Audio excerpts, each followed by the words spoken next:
Sa loob ng bahay na minsang naging kanlungan, umalingaw-ngaw ang tinig ni Santino. Mabigat, puno ng puot, habang nakatitig kay Tanggol. Nanginginig ang kanyang mga kamay, hindi sa takot, kundi sa matagal ng galit na ngayoy sumabog. Mabilis niyang isinambit ang mga salitang matagal nang nakabaon sa kanyang dibdib, itinataboy si Tanggol na para bang sa isang iglap ay mabubura ang nakaraan nilang magkapatid. Sa bawat hakbang, bumabalik sa isip ni Santino ang bigat ng mga araw na siya'y laging nasa anino ng kapatid.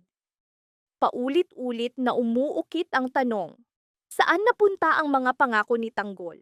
Ang mga salitang nagbigay pag-asa, ngunit nauwi sa pagkawasak. Para kay Santino, hindi na ito basta galit, kundi paniniwalang si Tanggol ang ugat ng lahat ng kanilang pagdurusa. Sa bugso ng emosyon, tuluyang nawalan ng kontrol si Santino. Umalingaw-ngaw ang putok ng baril at bumagsak si Tanggol. Duguan. Walang magawa. Nakatayo si Santino, hingal. Nakatitig sa walang galaw na katawan ng kapatid. Sa kaibuturan, may mahinang tinig ng pagsisisi. Ngunit agad niya itong nilibing sa bigat ng kanyang poot. Ayaw niyang makita ng iba ang kanyang pagdududa. Tumating ang mga tauhan ni Tanggol, pinamumunuan ni Boss Ramon, haligi, at tagapagtanggol ng grupo sa loob ng maraming taon. Sa kabila ng edad at pagod, matatag siyang tumindig, mabilis na iniutos na buhatin si Tanggol. Nagniningas ang takot at determinasyon sa kanyang mga mata. Alam niyang hindi pa tapos ang laban, at hindi doon magwawakas ang buhay ni Tanggol. Agad nilang dinala ang sugatang pinuno sa teritoryo ni Rocky Boy, isang lugar na inakala nilang ligtas, huling kanlungan mula sa mga kaaway. Samantala, mabilis na lumisan si Santino kasama si Miguelito. Bawat hakbang ay tila pagtakas mula sa bigat ng kanyang konsensya. Tahimik si Miguelito, ngunit bakas sa kanyang mga mata ang tensyon at pangamba. Alam niyang may hangganan ng galit at mabigat ang kapalit ng biglaang pasya. Ngunit gabing iyon, nanahimik siya, hinayaang si Santino ang makipagbuno sa sariling mga demonyo. Nang marating ng grupo ni Tanggol ang lugar ni Rocky Boy, bahagyang nakahinga si Ramon. Tahimik ang paligid, ngunit sa ilalim ng katahimikan ay nakatago ang babala ng paparating na unos. Ang katahimikan ay tila mapanlinlang. Akala nila'y wala ng panganib, walang susunod sa kanila. Ngunit hindi nila alam, si Rocky Boy ay naghahabi na ng madilim na bitag. Ang kanyang ngiti at pangakong proteksyon ay takip lamang sa planong maaaring magdala ng kanilang pagbagsak. Nakahiga si Tanggol, pilit kumakapit sa natitirang lakas. Pumabalik sa kanyang isip ang mga araw na siya at si Santino ay tunay na magkapatid. Ang sakit sa kanyang dibdib ay mas malalim kaysa sugat ng bala. Hindi niya maunawaan kung paano nauwi sa ganito, kung paanong ang pagmamahal at dugo ay naging poot. Tahimik na nagbantay si Boss Ramon.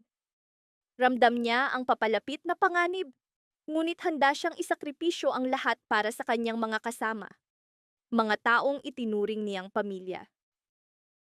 Bawat sandali ay lalong bumibigat ang hangin. Ang katahimikan ay umuukit ng babala. Hindi na lamang kaligtasan ni Tanggol ang nakataya, kundi ang buong grupo. Makakaligtas ba sila sa bitag ni Rocky Boy? Bawat pasya, bawat tingin, bawat katahimikan ng gabing iyon ay may dalang panganib. Ang kanilang kapalaran ay nakabitin sa marupok na hibla, handang maputol anumang oras. Sa ibang dako, binitiwan ni Santino ang huling yakap ng kanyang lolo, at tila gumuho ang mundo sa kanyang paligid. Ang katahimikan ng pamamaalam ay mas mabigat kaysa anumang sigaw.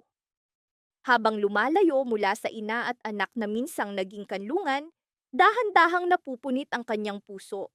Bumagsak ang mga luha, hindi lamang sa dalamhati, kundi sa tanong na paulit-ulit na umuukit. Bakit laging ang pinakamalapit ang unang nawawala? Bakit ang lolo, haligi ng kanyang buhay? Bakit ang ina at anak na nakauunawa sa kanyang sugat, ngayon nawala sa kanya? Sa gitna ng kanyang luha, sumulpot ang mga mukha ni na Miguelito at Jackie. Sila ang mga taong kailanman ay hindi nagbigay ng kapayapaan. Laging iniinsulto siya, winawasak ang kanyang dangal, at paulit-ulit siyang sinasaktan, pisikal man o emosyonal. Sa unos ng galit at puot, sumulpot ang mapait na tanong sa isip ni Santino, bakit hindi sila muna? Ang mga taong nagdalala lamang ng sakit at kahihiyan sa kanyang buhay. Sa bigat ng dalamhati, bumalik sa kanyang alaala ang desisyong ginawa laban sa kapatid. Noon, puno ng galit, takot, at pagtataksil ang kanyang puso. Inakala niyang iyon lamang ang paraan upang wakasan ang pighati. Ngunit ngayong gabi, sa katahimikan at sa bigat ng sunod-sunod na pagkawala, unti-unting gumapang ang pagdududa. Tama ba ang kanyang desisyon? O hakbang iyon na habang buhay siyang guguluhin? Paano kung pareho silang biktima ni Tanggol ng mas malaking sabwatan? Paano kung ang tunay na kaaway ay si Miguelito, ugat ng lahat ng pagkawasak? Bawat hininga ni Santino ay lalong bumibigat, puno ng pagsisisi at puot. Ngunit hindi niya alam kung saan itutuon ang galit. Dalawa na sa pamilyang Guerrero ang lumisan, at sa kanyang isip ay umuukit ang nakakatakot na tanong. Sino ang susunod? Siya ba? O isa na namang mahal sa buhay? Samantala, sa isang liblib at madilim na lugar, nakahanap ng kanlungan si Tanggol kasama ang kanyang mga tauhan. Pagdating niya, agad siyang pinalibutan. May nagdala ng gamot, may mga matang puno ng pag-aalala. Dahan-dahan nilang ginamot ang kanyang sugat, bawat haplos ay panata, hindi nila siya iiwan. Sa gitna ng kaguluhan, naroon si Rocky Boy. Ang kanyang anyoy tila puno ng malasakit, tahimik na tumutulong, nagbibigay ng kailangan, sinusubukang pakalmahin si Tanggol. Sa unang tingin, tunay ang kanyang kabutihan, parang kaibigang handang magbahagi ng bigat ng laban. Ngunit sa kaibuturan ng kanyang mga mata, sa kanyang katahimikan, nakatago ang mga tanong na walang sagot. Gayunman, ang presensya ng lahat ay nagbigay ng kaunting tapang sa grupo. Alam nilang paliit ng paliit ang kanilang mundo, at sa bawat hakbang ay may nakatagong panganib. Ngunit pinili nilang lumaban, kumapit sa marupok na pag-asa na may bukas pang naghihintay. Hindi lahat ay matatag. Si Thanos, nakaupo sa isang sulok, unti-unting nilalamon ng takot. Ang nangyari kay Tanggol ay tila masamang hudyat, babala ng mas madilim pang hinaharap. Paulit-ulit na umuukit sa kanyang isip ang tanong, sino ang susunod? Lalong lumalim ang takot ni Thanos. Sa bawat tibok ng puso, ramdam niyang papalapit ang kamatayan, isang aninong dahan-dahang sumusulong sa kanila. Habang abala sila sa pag-aalaga kay Tanggol, biglang napuno ng kakaibang tensyon ang hangin. Si Ramon, kilala sa kanyang matalas na pakiramdam at karanasan, ay natigilan. Kumuyom ang kanyang panga, tumalim ang kanyang titig.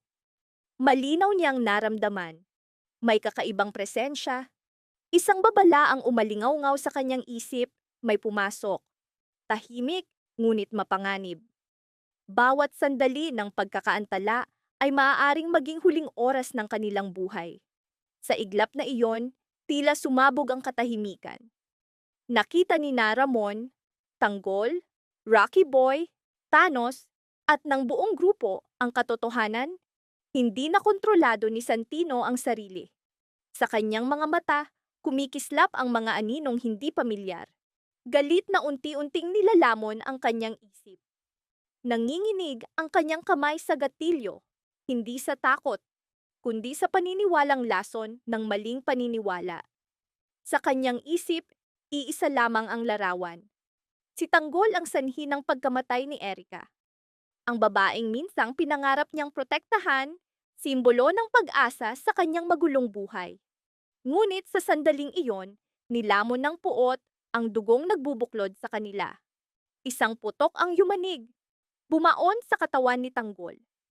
Ang tunog na iyon ang naging deklarasyon ng huling pagkawasak ng kanilang pamilya. Hindi pa naglalaho Ang alingawngaw ng bala nang lumitaw si Miguelito, dala ang bagong unos na muling gumulo sa kanilang kapalaran.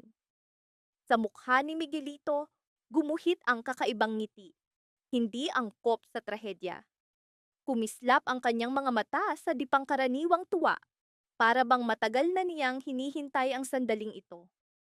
Dahan-dahan siyang lumapit kay Santino. Nakabalat kayo bilang kaibigan, ngunit bawat salita'y lason na pumapasok sa isip ng kapatid. Paulit-ulit niyang tinutulak si Santino na tapusin si Tanggol. Iginiit niya, ang pinakamahalaga ay kung mismong si Santino ang magwawakas sa buhay ng kanyang kapatid. Binuksan niya ang mga sugat ng nakaraan, ang pagkawala ng karapatan bilang ama at asawa, ang sakit ng kanyang buhay. Ginamit niya ang mga alaala bilang sandata. Muling binuhay ang mga pilat na hindi kailanman naghilom.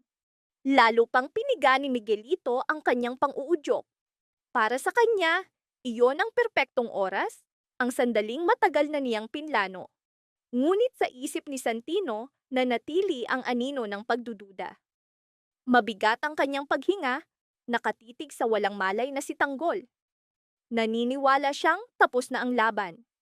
Sigurado siyang tinamaan niya ang dibdib ng kapatid. Sigurado siyang hindi na ito muling babangon.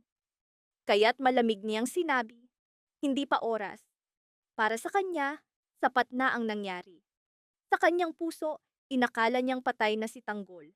Ngunit mula rito, nagsimulang magbago ang lahat. Sa ibang dako, natagpuan ni Ramon ang kanyang anak. Isang amang pinatigas ng digmaan at sakit ay biglang gumuho. Sa unay naniwala siyang wala na si Tanggol.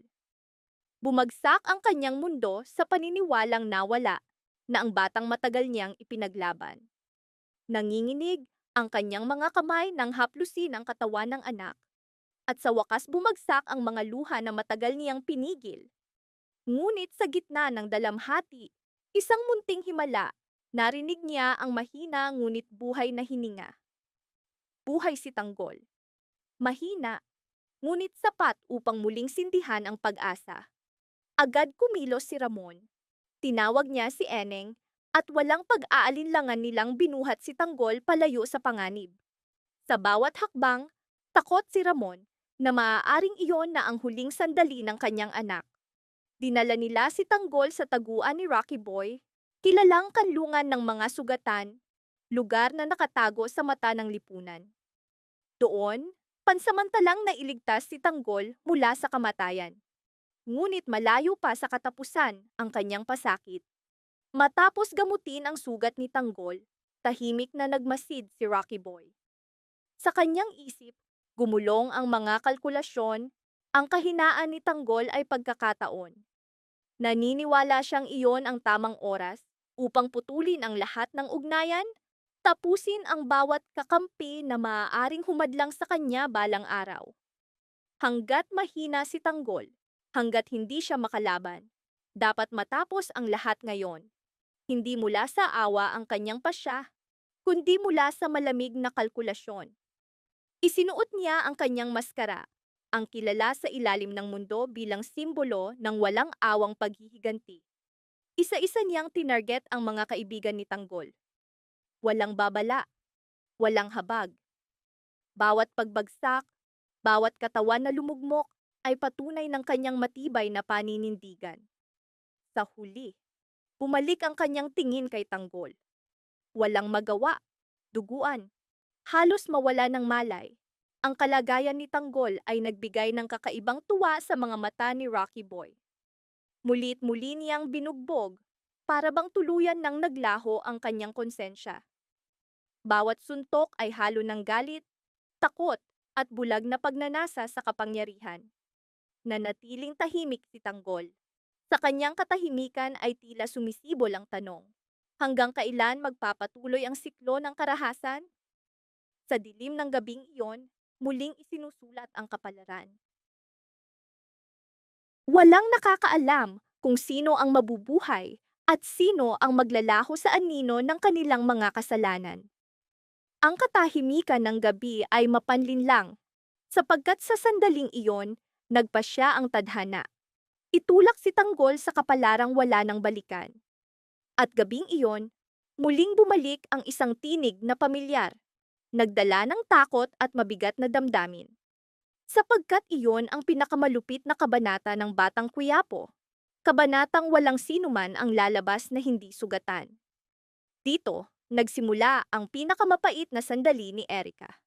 Ilang araw niyang pinilit maging matatag, kahit sa gitna ng takot at pag-iisa. Ngunit bigla siyang naging sentro ng trahedya. Hindi kailanman dapat nakatutok kay Erica ang baril ni Rocky Boy. Ang kanyang galit at kaguluhan ay para sa iba. Ngunit sa gulo, pagkabigla at maling pa siya, si Erica ang naging biktima. Isang putok ang gumiba sa mundo ni Erica. Sa isang iglap, lahat ng kanyang pangarap, takot at pag-asa ay nagsanib sa di matitiis na sakit. Ang kanyang mga mata ay nagpakita ng pagkagulat at dalamhati. Mga tanong na bumubulwak, bakit siya kailangang magdusa para sa kasalanang hindi kanya? Samantala, naglalagablab ang galit ni Santino. Para sa kanya, iisa lamang ang salarin, si Tanggol. Mulit-muli niyang inaalala ang eksena ng kapatid na humahabol kay Miguelito. Sa mata ni Santino, malinaw ang lahat. Kung wala si Tanggol, matatapos ang lahat ng problema. Mawawala ang mga banta ni Miguelito, matitigil ang panganib sa kanyang pamilya. Ngunit bawat hakbang ni Tanggol, bawat paghabol kay Miguelito, ay para kay Santino isang pagtataksil, isang harang sa hustisyang inaakala niyang kanya lamang. Ang galit at dalamhati ni Santino ang nagtulak sa kanya sa pasyang tuluyang nagbago ng kanilang buhay. Sa gitna ng tensyon at panganib, bumagsak si Tanggol sa lupa. Tuguan, halos mawala ng malay, tinamaan ng bala ni Santino. Ang putok na iyon ang naging anunsyo ng huling pagkawasak ng kanilang tiwala. Si Miguelito, handa na sanang harapin ang sariling wakas, ay natigilan sa pagkagulat. Napuno ng takot at kalituhan ang kanyang mga mata, sapagkat ang kamatayang inakala niyang kanya ay sa iba pala tumama. Sa lupa, pilit na iminulat ni Tanggol ang kanyang mga mata upang masilayan si Santino. Sa tinig na nanginginig, puno ng sakit at pagsisisi, pinakinggan niya ang mabibigat na salita ng kapatid. Mariing idineklara ni Santino, dapat pagbayaran ni Tanggol ang lahat ng kasalanan laban sa kanyang asawa at anak. Para kay Santino, hindi lamang ito paghihiganti, kundi paniniwalang tama ang kanyang ginagawa upang ipagtanggol ang pamilya. Ngunit para kay Tanggol, bawat salita ay tila punyal na dahan-dahang bumabaon sa kanyang dibdib. Sapagkat kailanman ay hindi niya intensyong manakit, kundi pigilan ang mas malaking kapahamakan. Samantala, nilamon ng pangamba si Ramon at ang kanyang mga tauhan. Ang pagkawala ni Tanggol ay nagdulot ng takot at pangamba. Naghiwa-hiwalay sila upang maghanap, umaasang may oras pa. Si Ramon, abala sa pagtugis kay Don Gustavo, tiyak sa kanyang isip na ito ang ugat ng kanilang mga trahedya. Ngunit hindi niya alam, sa sandaling iyon ay nakikipagbuno na sa kamatayan ang kanyang anak. Sa wakas, natagpuan ng mga tauhan ang walang malay na katawan ni Tanggol. Agad silang sumugod, hingal at puno ng takot na baka huli na ang lahat. Ang duguang anyo ni Tanggol ay malinaw na patunay ng kanyang paghihirap. Walang pag-aalinlangan nilang binuhat siya at dinala sa kanilang lihim na kanlungan. Pansamantalang ligtas, ngunit puno ng hiwaga at pangamba. Sa bawat hakbang, takot silang baka hindi na muling magising si Tanggol. Sa gitna ng kaguluhan, lumapit si Rocky Boy na tila puno ng malasakit. Ngunit sa likod ng kanyang katahimikan ay nakatago ang ibang layunin. Isang kilos na magdadala ng bagong panganib.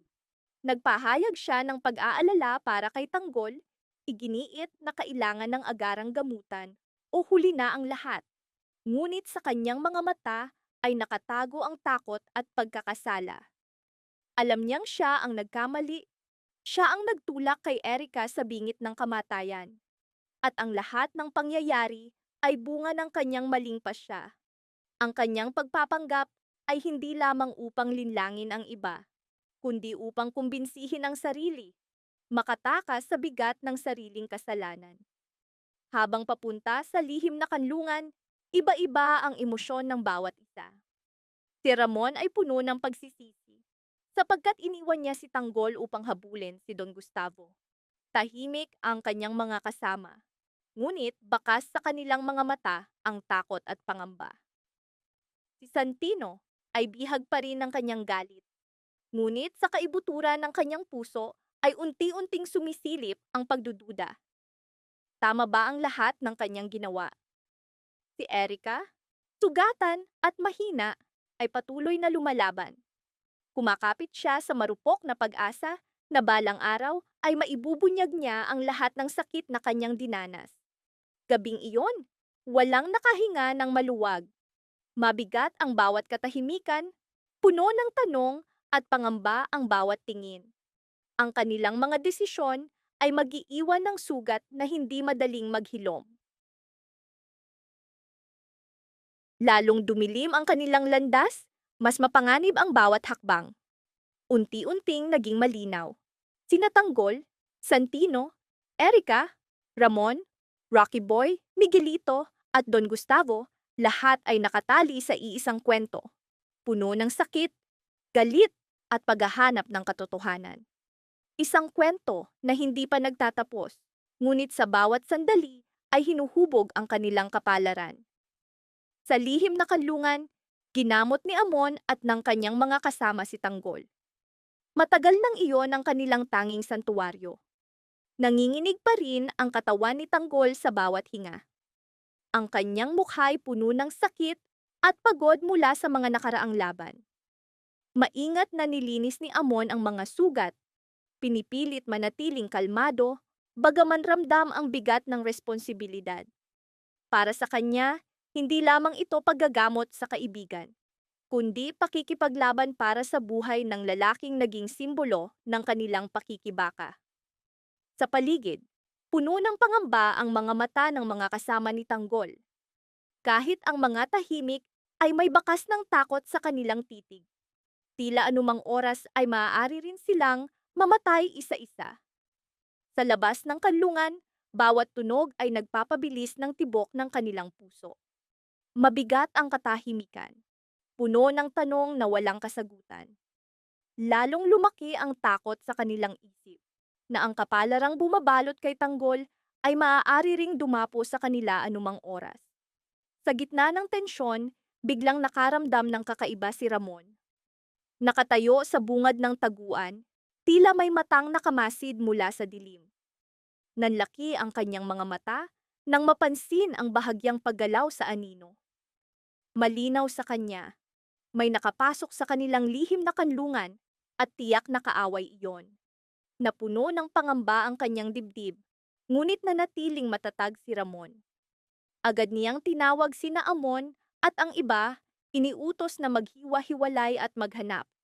Alamin kung sino ang pumasok at saan nagtatago. Alam niya nga mapanganib ang pasya, ngunit mas mapanganib ang manatiling magkakasama nang walang alam kung saan manggagaling ang susunod na atake. Sandaling, nagkatitigan ang lahat. Bakas sa kanilang mga mata ang takot at pag-aalinlangan, ngunit ang tiwala kay Ramon at ang hangaring protektahan si Tanggol ang nagtulak sa kanila.